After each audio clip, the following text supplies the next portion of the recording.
ہم پر اللہ نے دو احسان کیے، ایک محمد مصطفیٰ صلی اللہ تعالی علیہ وسلم کا امتی بنایا، پھر آپ کی امانت کو سنبھالنے کی توفیق عطا فرمائی۔ اگرچہ ہم عملی طور پر بہت کمزور ہیں، قرآن سے دور ہیں، سیرت سے دور ہیں، لیکن آج جس طرح میرے نبی پہ قرآن اترا تھا اسی طرح زیر زبر کے ساتھ موجود ہے۔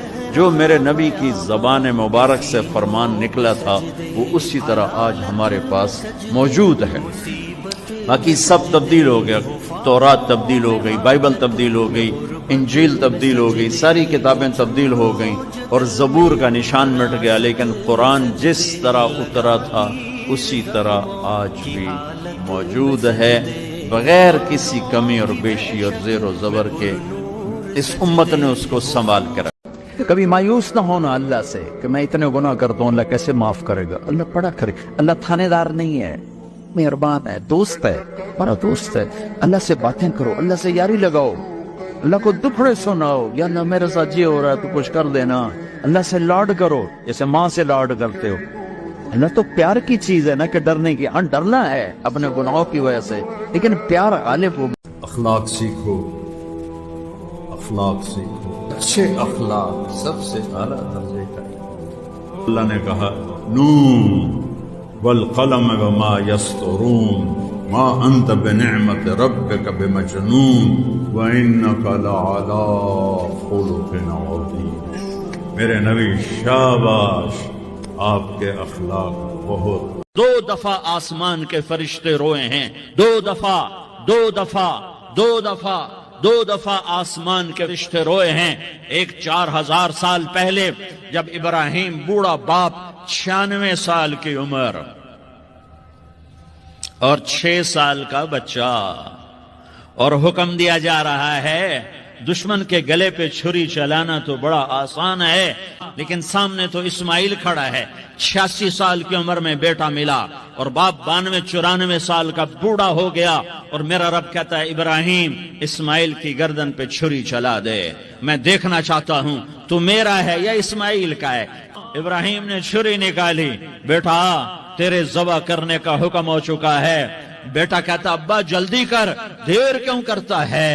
ہاں ہاں کہانی سنانی ہے لیاری والوں کو، ایسی اولاد۔ اللہ کی قسم، جھک جانے میں جو عزت ہے وہ سر اٹھانے میں نہیں ہے، چپ رہنے میں جو سکون ہے وہ جواب دینے میں نہیں ہے۔ میرے نبی نے فرمایا تیرا باپ تیری جنت کا سب سے بڑا دروازہ ہے، اگر تو نے باپ کو ناراض کر کے موت پائی تو تیرے لیے جنت کا دروازہ کھل نہ سکے گا۔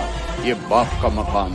آپ کو کیا لگتا ہے آپ کے مرنے کے بعد آپ کے رشتہ دار، آپ کے دوست، آپ کی اولاد، آپ کے بھائی بہن قرآن پڑھ پڑھ کر آپ کو بخشوا لیں گے؟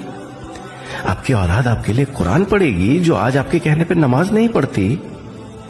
رشتہ دار آپ کے لیے دعا کریں گے جن سے آپ کی لڑائی یہیں ختم نہیں ہوتی؟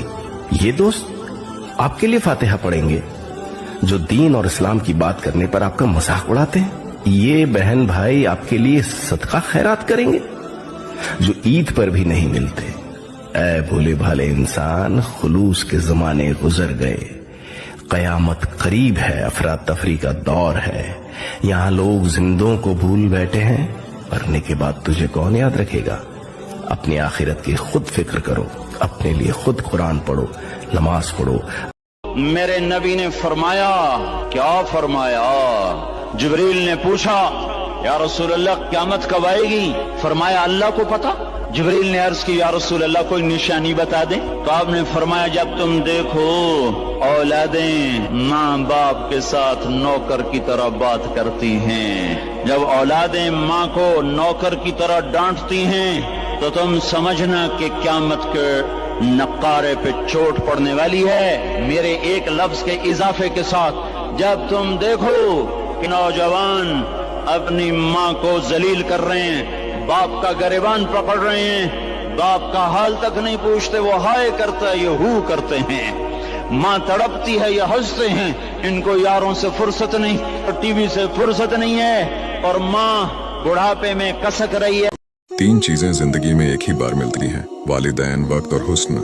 3 چیزیں باقاعدگی سے پڑھو، نماز، قرآن پاک اور درود شریف۔